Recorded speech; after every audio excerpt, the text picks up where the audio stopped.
오늘 말씀의 제목은 세상에서 외면당하는 삶이라는 제목으로 말씀 나누기를 원합니다. 우리가 지금 베드로전서의 말씀을 이제 계속 읽어오고 있습니다. 그런데 우리가 지난주 수요 기도회 때 말씀 나눴던 3장 22절까지의 말씀을 통해서 예수 그리스도께서 성부 하나님께서 최종적으로 높이심으로 말미암아 권세에 오르셨다라는 어떤 클라이막스를 우리가 이제 보았습니다.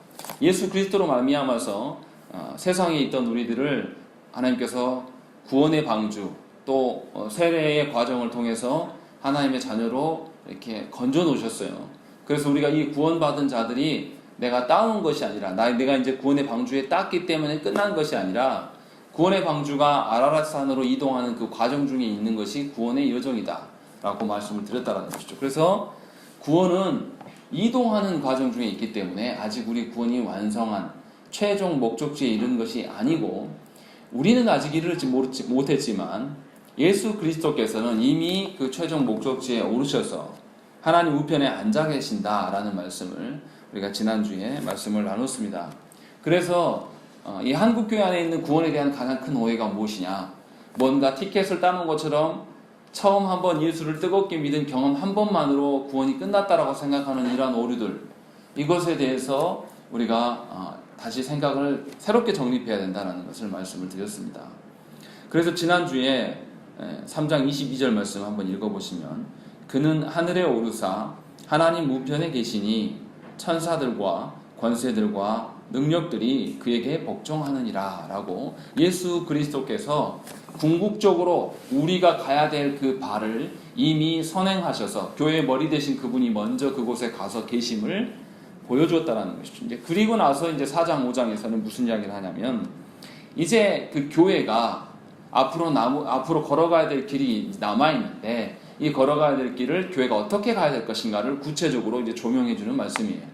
그러니까 4장 5장의 말씀만 잘 이해해도 구체적으로 우리 안에 있는 신앙생활을 해나갈 때 혼란스럽고 또 오해되고 이런 것들을 많이 정립할 수가 있습니다. 그렇기 때문에 베드로전서 1, 2, 3장의 어떤 그 전제를 까는 것이 매우 중요하고, 또 그것에 근거하여서 4장 5장 말씀을 잘 살피면 저와 여러분들의 신앙생활을 해나갈 때에 하나님의 역사를 쉽게 볼 수가 있다는 것입니다. 그런 점에서 매우 중요한 말씀이에요. 그러면 이제 오늘 말씀을 이제 보시면, 우리가 계속 교회를 어떻게 생각을 해야 되냐면, 세상으로부터 건진받은 것으로 끝난 것이 아니라 하나님 나라에 이르는 지금 이동 중에 있는 자들이다. 이것을 신학적으로 이야기하면 어떻게 말할 수 있냐면, 예수의 피로 말미암아 우리가 의롭게 된 사건을 칭의라고 이야기합니다. 칭이 된 것으로 우리가 하나님 나라에 이른 것은 아니에요. 칭이 된 자가 점점 하나님 나라에 가까워지는 이것을 성화라고 그러죠. 그래서 칭의와 성화가 구분되어진 게 아니라 하나로 되어 있는 거예요. 마치 뭐냐면, 이 방주의 배를 탄 사람이 목적지를 향해서 소망하고 바라는 것처럼 빨리 그 목적지에 도달해야지 방주 안에서의 답답한 생활, 노아의 방주가 창문이 있었을까요? 없었을까요? 없었을 것으로 추정합니다. 아예 막혀있는 그런 답답한, 또 짐승들하고 함께 살았으니까 얼마나 냄새가 진동했겠습니까? 그런 악취나는 곳에서 빨리 도착해야지 이제 거기서 완전한 자유를, 진짜 하나님께서 우리에게 주시고자 하는 그 마른 땅을 우리가 경험할 수가 있는 것이죠. 근데 그런 식으로 교회를 바라봐야 된다는 것이죠. 그런데 우리는 그런 개념을 갖고 있지 않아요. 어떤 개념을 갖고 있냐면, 예수 믿기 전과 믿은 후 이렇게만 나눠놓고 생각을 합니다. 그러니까 예수 믿었으면 그 이후의 삶이 그냥 그대로여도 상관없는 식으로. 그런데 베드로 사도는 지금 어떻게 설명을 계속 해오냐면, 세상에 있었는데 세상에서 건짐을 받았어요. 받아서 방주를 탄 상태. 그러니까 1단계가 세상에 있었고 2단계가 뭐냐면 방주를 탄 상태, 3단계는 뭐죠? 최종 방주가 가야 될 목적지, 이렇게 세 가지로 분류를 하고 있다는 것이죠. 그런데 우리가 살고 있는 이 한국교회는 대부분 다 어떻게 생각하냐면 2단계로 생각을 합니다. 그렇게 해서 오해가 생겨버려요. 어떤 식으로 오해가 생기냐면, 내가 세상 가운데 있었는데 이제 구원 받았어. 그러니까 다 끝났어. 이제 할 게 없다. 이런 식으로 한단 말이에요. 그러니까 성도들의 삶에 변화가 없는 거예요. 예수 믿기 전과 예수 믿은 후의 삶이 전혀 변화가 없어요. 그런데 베드로 사도는 우리한테 지금 어떻게 고민하고 있냐면, 교회는 건진받아서 최종 목적지까지 가야 된다. 아직 해야 될 일이 많이 남아있다. 그래서 그 교회됨이 다시 세상에 속할 수 없고 방주를 물속에서 죽어가는 자를 배로 끌어올렸단 말이에요. 그런데 그 사람이 살려고 하면 어떻게 할까요? 배 위에 머물겠죠. 그런데 세상으로 뛰어드는 교인들이 나타난다는 거예요. 이게 말이 되냐? 지금 베드로 사도는 이제 그것을 이야기하는 것이죠. 그러면서 세 단계로 설명을 하고 있는 거예요. 우리는 최종 목적지로 가는 중간 단계에 있는 노인자들, 아직 예수 믿지 못하고 세상에 있는 자들, 아직 회심하지 못해서 하나님의 구원의 방주에 타지 못한 자들은 아예 아직도 세상에 있는 자들로 보는 것이죠. 그러니까 교회 안에 있다고 해서 다 방주를 탄 것은 아니에요. 왜냐하면 성화의 삶이 드러나지 않기 때문에 그들에게. 그러니까 방주를 탔냐 안 탔냐의 그 기준을 뭘로 보냐? 회심으로 본다는 것이죠. 회심으로 그러니까 회심한 자들은 자신의 인생의 목표가 어디에 있겠습니까? 이 땅에서의 성공과 사람들이 알아주는 것에 있지 않아요. 어디에 있냐면 이미 방주를 탔기 때문에 어디에 있겠습니까? 하나님 나라에 있을 수밖에 없어요. 하나님 나라를 소망하고 하나님 나라를 기뻐함으로 말미암아 만족하는 그런 상태가 되는 것이죠. 이것이 회심한 자의 태도예요. 그러니까 그가 살아가는 그 목적은 뭐냐면 잠을 자도 하나님과 연관되어서 잠을 취할 수밖에 없고, 먹어도 하나님과 관련돼서 먹을 수밖에 없고, 놀아도 하나님과 관련돼서 놀 수 있는 그런 개념. 이런 식으로 말고요. 잠 오니까 자고, 잠이 안 오니까 안 자고, 뭐 이런 식으로 살아가는. 예를 들어서 돈이 없으니까 돈을 벌고, 뭔가 내가 이 땅에서 주인이 아니라 끌려다니는 삶이 아니라 하나님을 알고 회심한 자는 하나님의 방향에 맞추어서 내 삶을 재정비할 수밖에 없다는 거죠. 놀랍게도 이 한국교회는 어떤 식이냐면 예수 믿기 전과 믿은 후의 삶의 변화가 아무것도 드러나지 않습니다. 동일해요. 옛날 살아왔던 그 방식 그대로 여전히 돈 중심의 삶, 하나님보다 사람들의 그 어떤 것이 더 커 보이는 삶, 이런 식으로 살기 때문에 그리스도인이 변화된 어떤 그리스도인의 삶이 드러나지 않는다는 거죠. 그런 여러분들의 생각을 뜯어 고치셔야 돼요. 지금 베드로 사도가 그것을 우리한테 요구하고 있는 겁니다. 교회는 아직 하나님 나라로 이르러 갈 때까지 여정이 남아있다. 앞으로 돼. 그렇다고 구원이 우리 힘으로 한다는 그런 뜻이 아니에요. 이 방주를 누가 이끄십니까?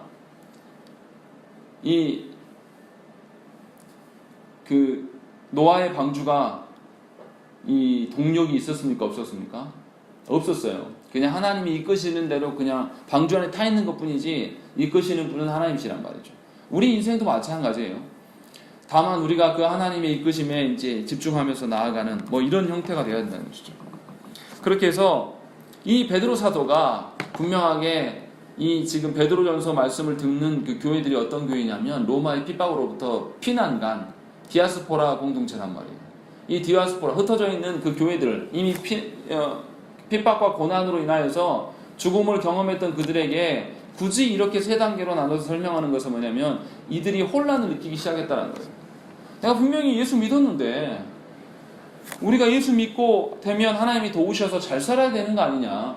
원래 우리가 살았던 그 로마에서 하나님의 손길로 말미암아 보호받고 그렇게 살아야 되는데 왜 우리 중에 예수 믿는다고 잡혀가서 사자밥이 되고 왜 우리 중에 잡혀가서 십자가에 황형당하는 자들이 교회 안에 있냐. 이런 혼란들이 교인들 가운데 있었다는 것이죠.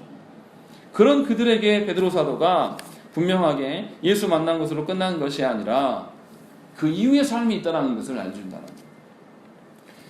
이러한 개념이 한국 교회 안에 없습니다. 이게 굉장히 무서운 이야기가 되어버렸어요. 구원파가 갖고 있는 그 구원의 개념이 어떤 거냐면 저와 여러분들이 알고 있는 그 개념이에요. 예수 믿으면 다 끝났다라고 보는 게. 구원파가 그러거든요. 예수 믿으면요 그 뒤에 지은 죄들을 회개 안 해도 돼요. 왜요? 예수님 다 하셨습니다. 자기 할 게 없어요. 그런데 오늘날 한국교회 성도들의 삶을 봐보세요. 성화되고 거룩해지는 삶이 드러납니까? 거의 없어요. 성화되기 위해서 살려고 하고 하나님을 위해서 자기 인생을 소비되고 이렇게 하는 것에 대해서 굉장히 불편해합니다. 그리스도인들이. 무슨 말이냐면 이 한국교회 안에서 가장 큰 문제가 뭡니까? 분명히 교회는 세상과 구별돼야 됩니까? 아니면 똑같아야 됩니까? 구별돼야 돼. 차이가 있어야 돼. 그런데 교회가 차이가 없어진 지가 오래되었습니다. 우리 한국 사회에서 어떤 회사가 강력한 회사입니까? 어떤 회사가 힘 있는 회사죠? 좋은 회사죠? 젊은이들이 어떤 회사 가고 싶어 합니까? 대기업 가기를 원해요. 그런데 한국교회 성도들도 어떤 교회 찾아다닙니까? 대형 교회를 찾아다녀요. 뭔가 익숙하고 큰 교회 가기를 좋아합니다. 제가 적은 교회에서 그렇게 말하는 게 절대 아닙니다. 오해해서 들으시면 안 돼요. 무슨 말이냐면 대형 교회 목사님이 말하면 정답인 줄 알아요. 우리가 아는 만미중앙교회 중에 막 말 나오잖아요. 이재록, 그 목사가 아닌데 목사라고 호칭을 하는데 그 사람에 대해서 얼마나 많은 사람들이 속았습니까? 제가 아는 목사님도 청년 때 이제 목회하기 전에 신학교 가기 전에 속아서 그 교회 다닌 그런 경험들을 이야기하시더라고요. 정말 사람을 많이 다닌대. 왜 많이 다니겠습니까? 큰 교회가 좋다라는 것들이 그 성도들의 생각이에요. 교회가 이것을 가르쳐 왔습니다. 교회가 무엇인가 작아지고 낮은 자리에 가는 그런 일들에 교회가 열심을 낸 게 아니라 커지는 일에 열심. 그게 하나님의 복 받았다라고 착각을 한 거예요. 그래서 모든 교회들이 어떻게 했습니까? 성도가 모이고 사람이 많아지면 건축하는 일에 너나 나나 다 열심을 했어요. 그리고 그 결과가 어떻게 됐죠? 우리 교회 안에 하나님을 바라고 소망하는 이들은 없지만 교회 건물은 거대해졌단 말이죠. 세상의 그 방식을 교회가 따라하기 시작한 지가 오래돼 버렸습니다. 그래서 교인과 세상 사람들과 구별됨이 없어요. 구별됨이 없다는 것은 뭡니까? 거룩함이 없다는 거예요. 거룩함이 없다는 것은 하나님의 자녀가 아니란 뜻이에요. 교회 안에 그저 와서 주일 예배 드리고 가면 그리스도인입니까? 그리스도는 아니에요. 착각하지 마세요. 교회 안에 그냥 와서 주일 예배 한 번 드리면 그리스도인인가요? 그건 그리스도인 아니라니까요. 베드로 사도의 말로 이야기하면 방주를 탔을 뿐이지 중간에 가다 방주에서 떨어져 죽을 수도 있어요. 그 사람은 하나님 버린 사람이에요. 교회 안에 있다가 나중에 낙심해서 교회에 떠나간 자들이 있습니까? 그들에게 구원이 있습니까? 없습니까? 우리가 단정할 수는 없지만 있을 가능성이 너무 적어요. 하나님 말씀하러 다시 들어와야지 가능하단 말이에요. 하나님 나라를 소망하고 그것이 내 영혼의 목적입니다 라는 그런 최소한 흔적들이 있어야지 하나님 자녀지 않겠습니까? 그냥 아무렇게나 그냥 누가 시켜서 나와서 예배드리고 아니면은 모태신앙이어서 습관적으로 그냥 예배 안 드리면 마음이 찜찜해서 그냥 앉아있는 거. 이것이 무슨 믿음이고 무슨 신앙이냐 이 말이에요. 그것에 대해서 교회가 가르치지 않았고 그냥 주일만 나와서 인원 확보하는 일에 열심히 하며 살았어요. 그것이 대기업이 바라는 방식이거든요. 그런 식으로 교회가 세상의 것들을 따라가기 시작했단 말이에요. 그래서 교회 안에 칭의는 강조되지만 뭐는 강조를 안 했습니까? 성화의 삶을 강조하지 않았습니다. 성화의 삶을 강조하려면 어떻게 해야 됩니까? 성도들의 죄에 대해서 지적해야 돼요. 성도들이 심판받고 지옥에 갈 두려움에 대해서 설교해야 된단 말이에요. 여러분들 지옥 설교를 들은 지가 얼마나 오래되셨습니까? 언제 들어보셨습니까? 저는 어렸을 때 많이 들었던 기억이 나요. 저 초등학교 때. 지옥에 대한 설교들. 하나님의 심판이 임했을 때 그 두려움에 대해서 성도들한테 정말 빈번하게 설교를 했던 기억이 나요.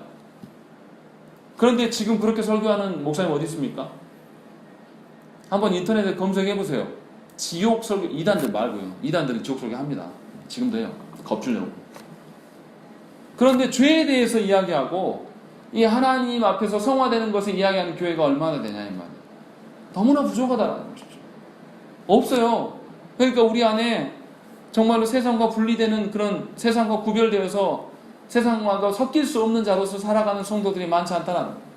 도리어 어떻게 하냐면 교회가 세상을 향해서 문턱을 내려놔야 된다 이것을 주장해요. 누가요? 그리스도인들이. 우리 젊은이들 봐보세요.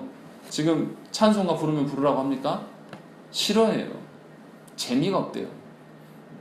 그래서 고민해요. 그런 걸로 교회가 찬송가를 부를까 CCM을 부를까 이게 교회가 고민해야 될 거리인가요? 고민해야 되는 일이지만 정말 핵심적인 이야기가 아니에요. 그런데 그런 것들로 고민하고 싸운다. 교회 안에 드럼을 놔야 되냐 안 되냐. 이거 예전에 막 싸웠던 이야기잖아요. 지금 이제 드럼 다 놓잖아요. 이제 뭐냐면 교회 안에 EDM이나 어떤 그런 그 애들 춤추는 바에서 하는 그런 음악들을 교회에 가져와야 되냐 안 해야 되냐 이 이야기를 논의하고 있어요. 젊은이들이. 교회인지 세상인지 구분이 전혀 안 돼요. 젊은이들이 누구 보고 그랬을까요? 기성 교회 안에 있는 성도들을 바라보면서 그렇게 돼버린 것이죠. 그러니까 우리가 살고 있는 저를 포함해서 우리가 살고 있는 이 한국 교회 안에는 세상과 구별되지 않아서 똑같은 거예요. 하나님 보셨을 때에 아마 하나님이 우리를 찾으러 오셨을 때에 우리한테 물어보실 거예요. 너희들 어디 있냐? 왜 방주 안에 없고 물속에 들어가 있냐? 이렇게 물어보실 거란 말이에요. 그때 우리가 뭐라고 답을 할 수 있을까요? 베드로 사도는 이 점을 정확하게 짚어내고 있습니다. 베드로 사도는 바로 이 점에 대해서 분명하게 권면하고 있는 거예요. 우리보다 훨씬 더 극심한 고난 가운데 있는 이 성도들을 향해서 이 성도들 얼마나 상처받았겠어요. 자기 지체들 가운데 사자밥이 되고 십자가 화형당해서 죽은 성도가 교회 안에 있단 말이에요. 그 가족들이 교회 안에 머물러 있단 말이에요. 근데 그들을 향해서 뭐라 그러냐면 베드로 사도가 교회됨의 어때에 대해서 정확하게 하나도 가감 없이 말씀을 하신단 말이에요. 오늘 1절 한번 읽어보십시다. 읽겠습니다. 시작. 이미 육체의 고난을 받으셨으니 너희도 같은 마음으로 갑옷을 삼으라. 이는 육체의 고난을 받는 자는 죄를 그쳤음이니. 이렇게 되어 있습니다. 베드로 사도가 무슨 이야기를 하냐면 고난에 대해서 새로운 시각을 가지라고 이야기를 합니다. 이미 그 고난 중에 있는 교회를 향해서 베드로 사도가 예수께서 고난을 통하여서 육체의 고난을 받으심으로 말미암아 하나님 영광에 이르렀다라고 말씀했어요. 그것이 뭐냐면 3장 22절 말씀입니다. 그것을 언급하면서 4장 1절에서 다시 그리스도께서 이미 육체의 고난을 받으셨으니 너희도 같은 마음으로 갑옷을 삼으라. 이 갑옷이 뭘까요? 하나님의 돌보심이고 강력함이고 뭐 이런 걸까요?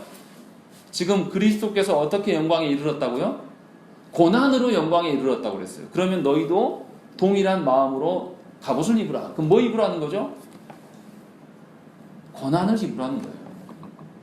그것이 너희의 살 길이다 라고 말하는 것이죠. 왜요?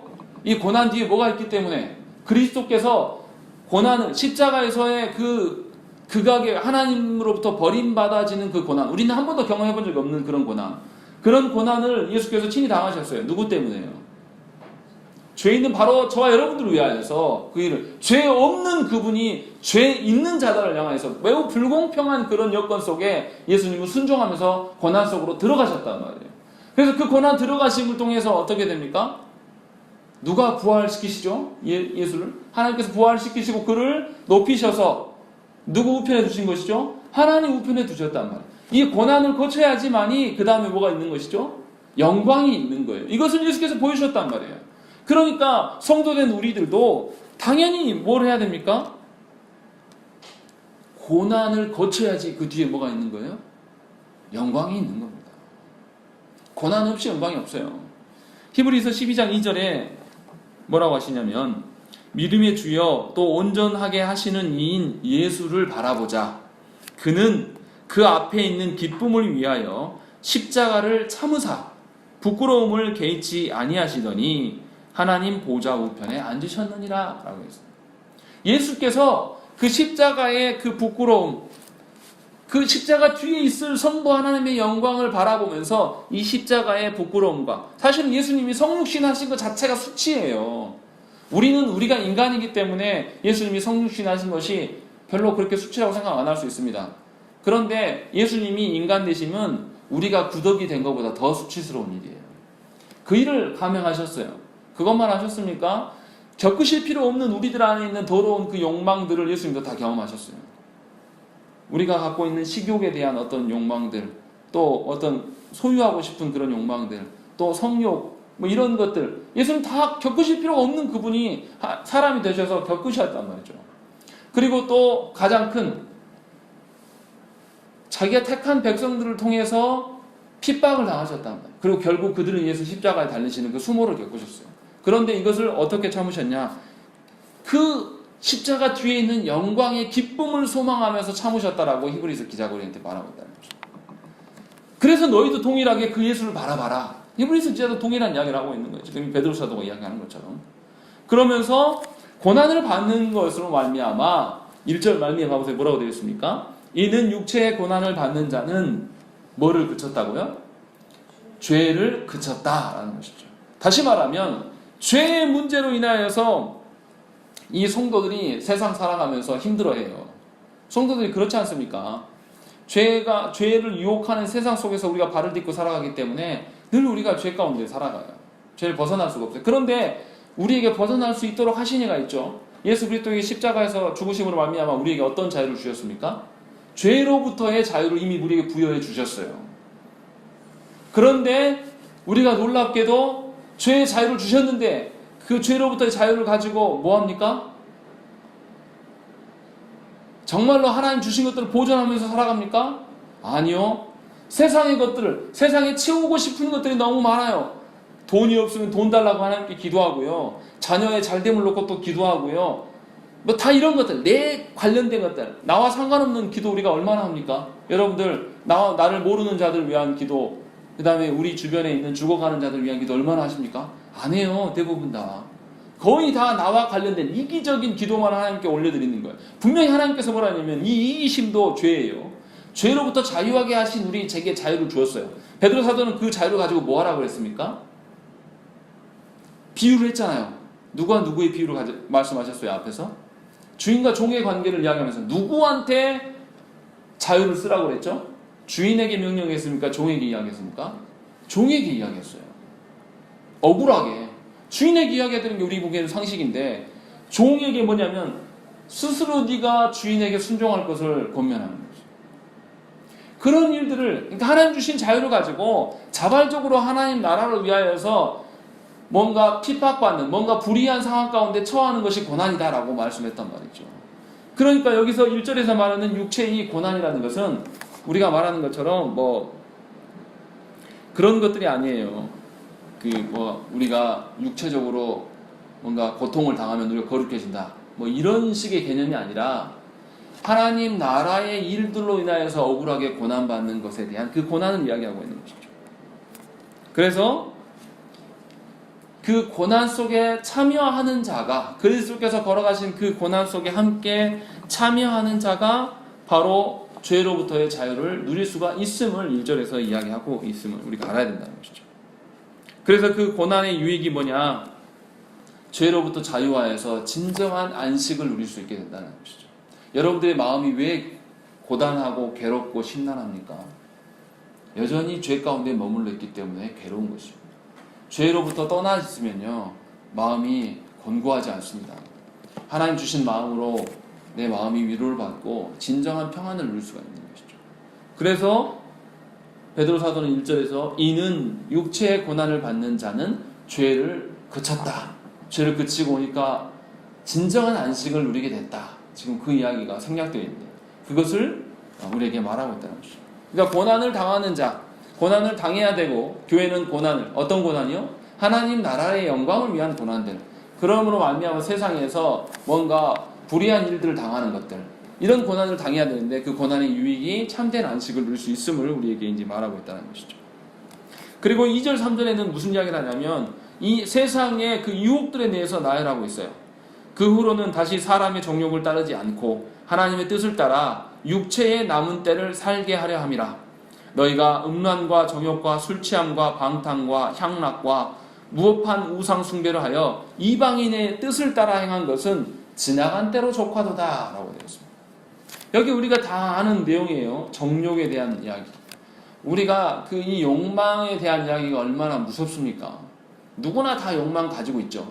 그런데 그 욕망이 3절에 보면 어떻게 나타나냐면 음란으로 나타나고 정욕으로. 이것은 뭐 성의 문제로 이야기를 하는 것이겠죠. 그 다음에 또 술 취함과 방탕함. 왜 술 취하고자 합니까? 자기 정신을 잃어버리고 싶기 때문에. 자신의 고통이 있기 때문에. 또 방탕함과 향락함. 이것은 뭐냐면 인생에 가야 할 바를 알지 못하기 때문에 이리저리 헤매고 다니는 그런 모습들을 보여주고 있는 것이죠. 그래서 결국은 하나님을 섬기는 것이 아니라 하나님이 분명히 그리스도로 말미암아서 우리를 자유하게 했는데 그 자유를 가지고 누구를 섬깁니까? 누구를 섬겨요? 나를 섬기고 있는 우리의 이야기를 하고 있는 거죠. 이 세상 바깥에 있는 사람들 이야기하는 게 아니에요, 지금. 우리가 분명히 하나님의 자녀인 것처럼 그렇게 하나님께서 자유를 주셨는데 이 자유를 가지고 나의 만족을 위하여서 쓰다 보니까 누구랑 똑같아졌다? 세상 사람들과 동일해져 가고 있다. 지금 그 이야기를 하고 있는 거예요. 근데 베드로 사도는 뒤에 뭐라 그럽니까?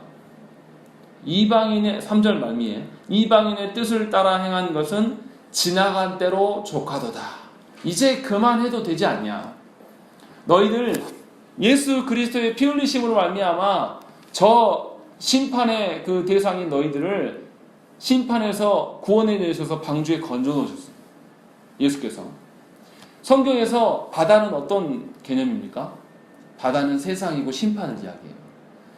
노아의 방주라는 것은 뭐냐면 하나님께서 심판하시기 위해서 물로 홍수로 온 지구를 덮어버렸잖아요. 그 심판으로부터 건지신 자들에 대한 이야기가 노아의 방주 이야기입니다. 그렇게 건져 놓으셨어요, 우리를. 근데 우리가 어떻게 합니까? 다시 그 물을 보면서 어떻게 해요? 다시 뛰어들고 싶기를 원해요. 지금 그 이야기를 하는 거예요. 너희들 안에 있는 그 욕망, 정욕, 음란, 술취함, 방탕함, 세상을 향한 그 향락들, 다 이런 것들이 뭐냐면 다시 너희가 세상으로 돌아가려 하는 모습들을 지적하고 있으면서 이제 그만할 때도 되지 않았느냐라고 베드로 사도가 우리한테 권면하고 있다는 것이죠. 다시 말하면 진정으로 하나님의 방주 가운데 탄 사람이라면 세상의 그 물, 넘실대는 물을 보면서 어떤 마음이 들까요?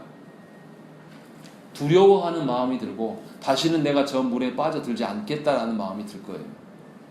여러분들 물에 빠져서 한번 죽을 뻔한 적이 있어 보신 적 있습니까? 저는 초등학교 2학년 때 빠져 죽을 뻔한 적이 있어요. 동네 건달 형님이 저를 건져주시라고 살았는데 그 빠져 죽을 듯한 그 고통을 지금도 잊어먹을 수가 없어요. 물에 빠졌는데요. 물에 빠졌는데 아무리 나가려고 몸을 치는데 몸이 쭉 가라앉습니다. 그리고 다리 위에서 내 친구들이 얼굴을 내밀고 보이는 게 보여요. 이렇게 다 빠져 들어가면서 그 시간이 굉장히 길게 느껴지거든요. 숨을 쉴 수가 없어요. 계속 물이 막 이제 차오르죠. 이게. 그러면서 죽을 것 같아. 아, 나 이게 죽는구나 이런 느낌이 와요. 그때 이제 누가 뛰어 들어가지고 저를 건져줬을 때 제가 그 장면을 못 잊어요. 아, 이게 그리스도께서 나를 위한 구원하심 이런 거구나라는 그런 상상이 들 정도로. 뭐냐면 이런 깊은 물 속에 한번 죽음을 경험한 자는 다시는 물에 안 들어가고 싶은 마음이에요. 아니면 살기 위해서 완전히 수영을 배우든가. 다시는 물로 인하여서 빠져들어가지 않은 방비를 할 수밖에 없어요. 무슨 말이냐면 저와 여러분들이 진정으로 예수 그리스도의 그 피 흘리심으로 신자됨을 경험하여서 자신의 인생의 목표를 바꾼 사람이라면 세상과 하나 되는 일에 열심을 내지 않는다는 것이죠. 그럴 수 없다라고 지금 베드로 사도는 이야기를 하고 있어요. 여러분이 진정한 그리스도인이라면 세상을 닮을 수가 없습니다. 세상을 따라가서도 안 돼요. 그런데 놀랍게도 교회 안에 있는 많은 신자들이 이 시대의 흐름에 역행하는 분이 거의 없습니다. 이 시대가 그렇게 요구하니까 그렇게 쭉 따라가요. 요즘에 예배 드리는 일보다 직장 일이 훨씬 더 중요하잖아요. 목사님, 제가 직장이 예배 드리는데 반대가 되면 직장에 대해서 옮길 것에 대해서 한번 권면하는 이런 설교를 하면 어떻게 될까요? 그거 한 번도 안 해봤는데 그 성도가 아멘 하고 직장 옮길까요? 직장이 우상이 되어버린 이 시대예요. 우리 젊은이들에게 직장처럼 우상인 시대가 어디 있습니까? 사람 자체를 보고 결혼하는 지체들이 얼마나 됩니까? 없어요. 다 직장 보고 사람 판단합니다. 그 사람이 인성이 좀 모자라고요. 그 사람이 신앙이 없어도 상관없어요. 직장이 좋으면 다 끝이에요. 이미 우리 삶에서는 돈, 이 만몬이 우리 우상이 됐어요. 하나님보다 더 높아요. 그 존재가. 그래서 직장 떨어지지 않기 위해서 주일날 예배 안 드리는 거 아무렇지도 않은 일이죠. 정말로 이 하나님께서 구원해 놓으신 이 방주에 탄 사람들이라면 세상을 욕망하는 것에 대해서 한번 재고해 볼 만한 여지가 있어야 된다는 것이죠. 그런 의지가 우리 가운데 있어야 돼요. 제가 말씀드린 것은 완벽하게 지킨다는 그런 뜻이 아니에요. 우리 중에 그런 사람 없기 때문에. 그럴 수 없기 때문에. 우리는 죄성이 있기 때문에. 그러나 최소한 내 삶을 돌아보면서 내가 계속 반복적으로 짓고 있는 죄에 대해서 이렇게 하면 안 되는데 이것에 대해서 내 힘으로 안 되니까 하나님께 도와달라고 기도하는 그런 최소한의 일말의 그런 모습이라도 있는 게 신자가 아닐까요? 그런데 제 경험으로는 성도들 기도 제목을 받아보면요, 그런 모습이 별로 없어요. 자신의 구체적인 죄에 대해서 고민하고 그것을 이제 끊어내기 위해서 기도 제목으로 갖고 있는, 우리가 그렇게 완전한 존재입니까? 우리 중에 죄가 아무것도 없어서 하나님께 늘 죄의 문제로 고민 안 해도 될 만큼 우리가 그렇게 거룩한 존재입니까? 우리 그런 사람들 아니에요. 그런데 놀랍게도 기도 제목을 가만히 들어보면 그런 기도 제목으로 신음하고 고통하는 자가 별로 없다는 거죠. 지금 여러분들 보고 말씀드리는 게 아니에요. 오해하지 마세요. 여러분들 기도 제목 다 안 받았습니다. 저 부목사 때 기도 제목 받아가지고 목사님에서 타이핑 다 해서 올렸거든요. 매달. 그래서 기도 제목 몇백 명 되는 성도들 기도 제목 다 파악해서 알아요. 무슨 말이냐면 베드로 사도가 이야기하는 것처럼 세상과 뭔가 구별되기 위하여서 우리 안에 몸부림이 그것이 기도 제목이 되고 그것으로 인하여서 신음하는 우리의 목소리들이 우리 가운데 있어야 되는 것이 성도됨의 정상적인 모습이라는 것이죠. 베드로 사도는 지금 그 이야기를 하고 있는 겁니다. 여러분 안에 그런 것이 없고 여전히 세상을 욕망해요. 여전히 돈이 많아지기를 소망하고 여전히 정말 죄송한 이야기지만 여러분들의 자녀 하나님 나라 가도 자녀를 안 만나요. 제발 깨세요. 꿈을. 하나님 나라 가면요 혈육관계 없어요. 그리스도의 피로에 맺어진 관계밖에 없다니까요. 그런데 계속 자녀 문제에만 그거 고민하지 마시고 여러분들 영혼을 위해서 먼저 고민하십시오. 그리고 자녀의 영혼을 위해서 고민하세요. 자녀가 이 땅에서 어떻게 살아가는 거 그거 별로 중요하지 않아요. 하나님을 알고 살아가는 것이 훨씬 중요하고 하나님 앞에서 죄가 아닌가에 대해서 늘 고민하고 그걸로 근심하면서 하나님께 내어 맡기는 일로 우리 가운데 드러나야 돼요. 그것이 교회됨이라고 베드로 사도는 우리에게 지금 권면하고 있는 겁니다. 그리고 4절에 또 다른 이야기를 하죠. 4절 말씀 보십시다. 읽겠습니다. 시작.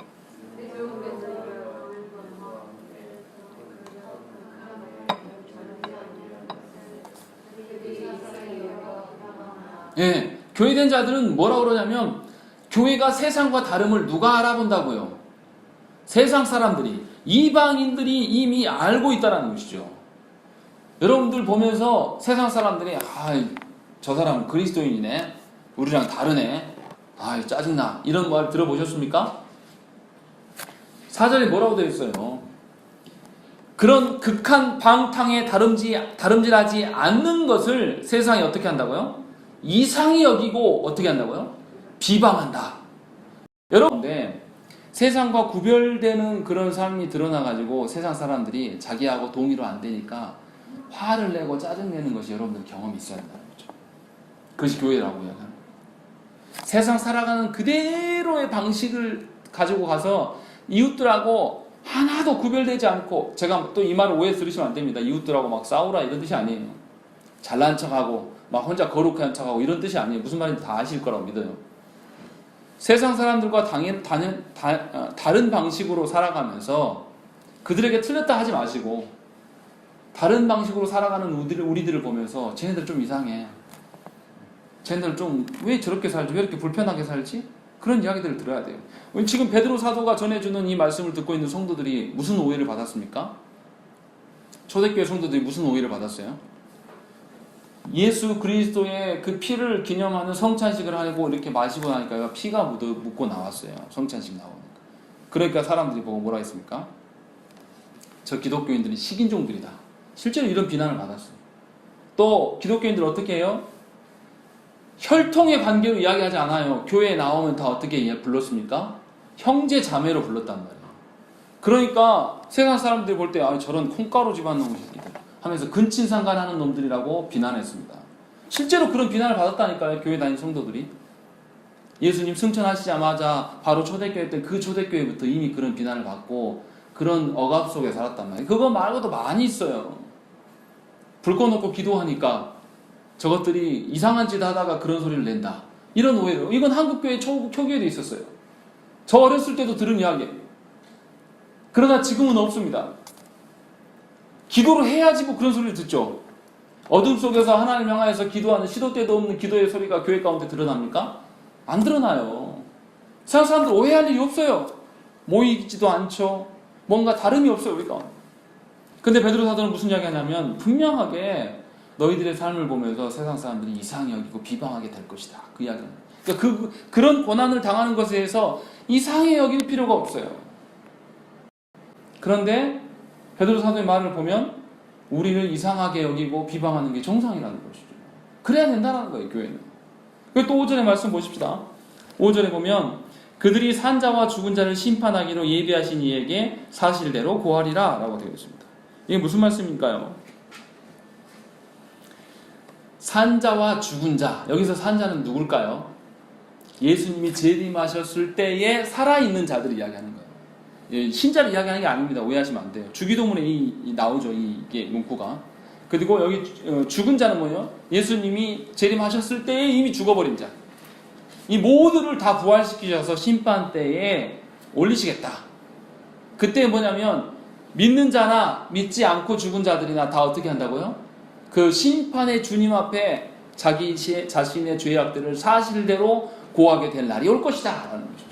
그러니까 4절과 연계해서 이야기하면 이런 거예요. 4절에서 믿는 자들이 세상으로부터 비난을 받고 이상한 대접을 받아요.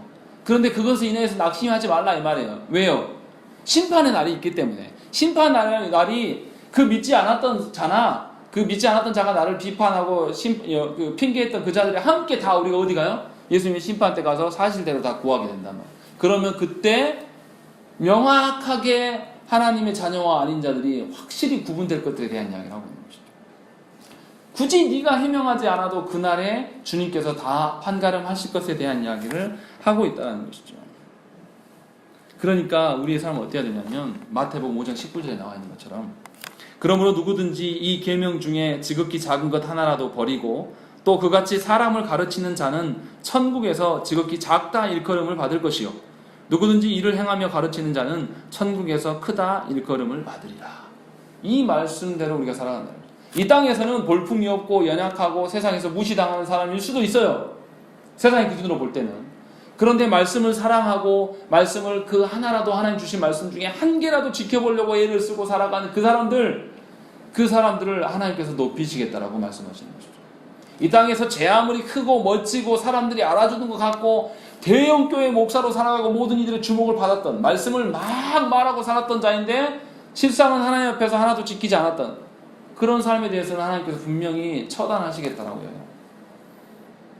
그러니까 이 땅에 보여지는 것을 보면서 보여지는 그 모습을 보면서 이 땅에서 거대한 것이 하나님 나라의 거대한 것이라고 착각하지 마시라는 것이죠. 절대 그렇지 않다라는 거예요. 하나님의 말씀대로 행하는 자가 진짜예요. 목사라고 천국 다 가고 초신자라고 직분도 없는 이제 막 교회 다니는 사람이라도 천국 다 못 갑니까? 절대 아니에요. 그런 우스갯소리 있잖아요. 뭐 천국 갔더니 장로님이 평신도가 와서 짜장면 먹고 있고 서빙은 장로님 보고 목사님 안 보이더라. 목사님 어디 갔냐? 배달 나갔다고. 뭐 이런 우스갯소리도 있잖아요. 이게 우리에게 권면하는 굉장히 치명적인 말씀이에요. 보여지는 어떤 거대함과 이 세상의 어떤 그런 그 거대한 것을 보고 하나님 나라도 그럴 것이다 착각하지 말라는 것이죠. 궁극의 날이 있을 때에 그 날에 진짜와 가짜가 갈릴 거라는 것이죠. 그러니까 사람들한테 보여지는 것에 현혹되지 말라는 거예요. 여러분들이 사람들의 보이는 일에 얼마나 우리가 많이 현혹됩니까? 사람들에게 보이기 위해서 우리가 얼마나 살아가요? 자신의 이름 걸린 일에 대해서는 열심을 내요. 그러나 아무도 보지 않는 일, 그러나 그 아무도 보지 않는 일은 하나님 보신단 말이에요. 그 일에 대해서는 우리가 얼마나 등한시합니까? 그러나 분명하게 베드로 사도는 모두가 하나님 앞에 서게 될 날이 오게 될 것이다 라고 이야기합니다. 우리 6절 말씀 읽겠습니다. 시작. 이를 위하여 죽은 자들에게도 복음이 전파되었으니 이는 육체로는 사람으로 심판을 받으나 영으로는 하나님을 따라 살게 하려 함이라. 예, 이 6절의 말씀이 헷갈리는 말씀이에요. 여기서 보면 죽은 자들에게도 복음이 전파되었다. 이 비슷한 말씀이 앞에 있었죠. 그게 몇 장 말씀이냐면 3장 19절 말씀. 그가 또한 영으로 가서 옥에 있는 영들에게 선포하시느니라. 이 말씀이 어떤 의미라고 말씀드렸죠? 예수님께서 지옥에 내려가셔서 지옥에 있는 자들에게 구원시키기 위해서 복음을 전했다 이런 뜻이라고 말씀드렸습니까? 아니에요. 예수님이 고난당하시고 죽으시고 부활하심으로 말미암아 승리하셨다. 승리하심을 지옥에 있는 원수들에게 알려주는 그 이야기를 하고 있는 거예요. 19절 말씀은. 그런데 지금 4장 6절 말씀은 그 뜻이 아니에요. 그거 다른 뜻입니다. 6절 말씀은 죽은 자들에게도 복음이 전파됐다. 이 죽은 자들이 누굴까요? 하나님을 알지 못하여서 죄 가운데 있는 자들이 죽은 자들이에요. 왜 그렇습니까? 처음에 하나님께서 아담에게 창조하셨을 때 아담에게 죽음을 있게 창조하셨을까요? 죽음 없이 창조하셨을까요? 죽음 없이 창조하셨어요. 이거 헷갈리시면 안 됩니다. 하나님과 교제함으로 말미암아 하나님에서부터 공급되어지는 영원한 생명을 공급받았어요. 그런데 이가 어떻게 되죠?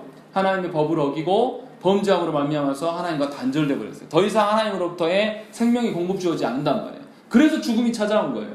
죄에 대한 심판으로 말미암아서. 그래서 우리는 다 죽은 자들이에요. 그런 죽은 자들에게 복음이 전파되었으니 이제 복음이 전파되고 보니까 육체는 어떻게 돼요? 우리 믿는 자들의 육체는 어떻게 됩니까? 죽음을 경험합니까? 안 합니까? 반드시 경험을 해요. 그러나 그의 영혼은 어떻게 한다고요? 하나님을 따라 살 수밖에 없다. 지금 이 베드로 사도가 이야기를 하고 있는 그것이 우리의 소망이다라고 이야기하는 거죠. 보여지기로는 우리의 육신이 죽음에 이르기 때문에 세상에 있는 하나님의 복음을 받아들이지 않는 사람도 동일하게 죽어가는 것처럼 보여요. 똑같아 보인단 말이에요. 그런데 영혼의 어떠함은 보이지 않는단 말이에요. 그 영혼의 어떠함이 하나님을 따라서 살면서 참다운 자유와 안식을 누릴 수 있는 구조가 된다라고 설명하고 있다는 것이죠. 그러니까 저와 여러분들이 안식을 누릴 수 있다는 것은 뭐냐면 하나님의 말씀대로 하나님 나라를 소망하는 자들이 안식을 누릴 수 있는 거예요.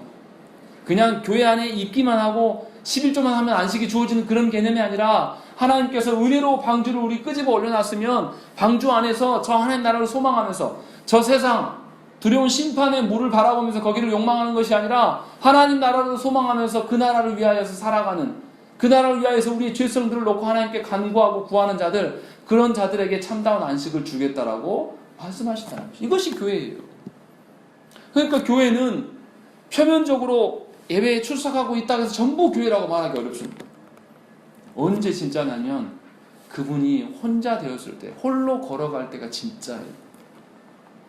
사람들의 눈, 우리 식구들이, 우리 교회 식구들이 보고 있을 때는 다 잘하죠. 제가 동네 분들 이렇게 만나면 옆에 건물 사장님, 그 사장님도 담배 피다가요, 저보다 나이가 훨씬 많으신데, 그 아드님이 저보다 한 10살 어릴 거예요. 그 정도 되는 나이 있으신 분도 담배 피다가 제가 목사라서 나타나면 담배 꺼요. 안 믿는 분인데도. 그런 거 말고요. 사람들이 보여주는 거 말고요. 진짜 하나님을 소망하는 것이 여러분들 가운데 있는지 점검을 하셔야 돼요. 정말 내 안에 있는 하나님 아닌 것들을 사모하고 욕망했던 그 모든 것들을 내려놓고 하나님의 원하시는 방편들, 진짜 하나님 주시는 안식, 평안함, 이것을 누리기 위하여서 우리가 열심을 내야 되고 그 일에 대해서 기도해야 된다는 것이죠. 그러나 우리의 삶이 어떻습니까? 사탄이 우리를 위협하는 방식이 굉장히 교묘합니다. 어떻게 하죠? 우리의 생존의 위협을 가하는, 마치 지금 우리가 너무 이 시대에 물들어 있어가지고 이렇게 생각해요. 지금 당장 내 직장이 끊어지면 내가 죽는 줄 알아요. 제가요, 개척하고 지금 저희가 수입이 많지 않으니까 점점 가지고 있는 게 지금 계속 줄어들고 있거든요. 근데 제가 생각했던 것보다 훨씬 오래 버티고 있습니다. 안 죽어요. 우리의 오해는 뭐냐면, 이 시대의 오해는 뭐냐면, 직장이 어떻게 되면 내 모든 인생이 끝난 것처럼 생각하게 만드는 시대를 살아가요. 그런데 잘 생각을 해보세요. 우리 연세 드신 분들은 젊었을 때 한번 생각을 해보세요. 저는 어렸을 때 생각이 나요. 저희 동네에요, 밥 2끼 먹는 집이 있었어요. 3끼 먹는 집이면 그냥 막 괜찮은데 2끼 먹는 집이 있었단 말이에요. 그런데 그 집 아무도 굶어 죽었다는 얘기 안 들었어요. 다 살아요. 지금 당장 우리 아파트가 팔려서 적은 데로 옮겨간다 해서 죽습니까? 그냥 내 마음만 상한 것 뿐이지. 아무렇지도 않아요. 그런데 이 사탄과 마귀는 우리를 그런 식으로 헷갈리게 만듭니다. 마치 진짜 지금 당장 생존이 어떻게 될 것처럼 우리를 위협해요. 그리고 이 언론과 TV와 모든 영화에서 어떻게 해요? 문화생활을 못하면 뭔가 사람이 부족한 사람인 것처럼 막 치부해서 문화생활 안 하면 안 될 것처럼 막 만들어요. 문화생활 안 해도 다 살았어요. 옛날 어른들. 그냥 그 동네에서만 일평생 사신 분도 있어요. 여행 안 다녀도, 누릴 거 없어도, 옷도 몇 벌로도 다 사신 분들 다 살았습니다. 근데 왜 우리는 안 될까요? 우리 안에 하나님의 기준보다 이 시대에 물들어 있는 우리의 기준들을 훨씬 많다는 거죠. 그런 점에서 이 시대의 사람들이 불행한 겁니다. 도리어 우리 시대에는 좀 가난한 것이 하나님 앞에서 더 유익일 수 있어요. 뭔가 우리 안에 결핍이 있어야지 하나님을 찾고 구할 수 있는 장치가 될 수 있다는 것이죠. 그렇기 때문에 여러분 안에 결핍이 있고 부족한 것에 대해서 탄식하고 근심할 필요가 전혀 없어요. 도리어 하나님 앞에 설 수 있는 그 장치이기 때문에 감사해야 된다는 것이죠. 사도 바울 선생이 어떠했습니까? 사도 바울 선생이 자신의 그 연약함 그 부분 때문에 오히려 하나님께 감사했어요. 그것 때문에 내가 하나님께 더 나아갈 수 있었다라고 고백합니다. 저와 여러분들이 인생을 살아갈 때 신자라고 해서 아무런 근심 걱정 없이 살진 않아요.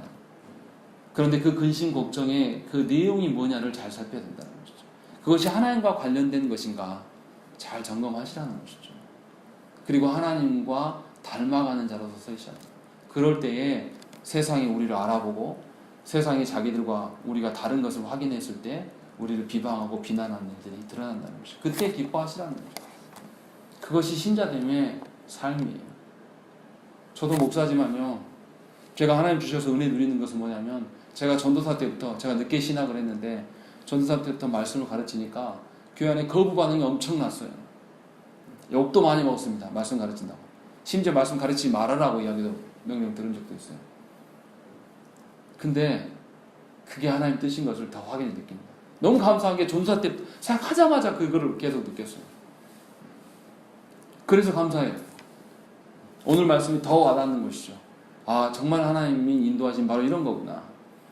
그렇기 때문에 여러분들이 말씀대로 사는 것에 대해서 누가 협조하지 않고 도와주지 않는다고 해서 아이고 왜 나는 혼자 되었을까? 내가 주의 뜻대로 살려고 하는데 왜 나를 아무도 안 도와줄까? 이런 원망하지 마세요.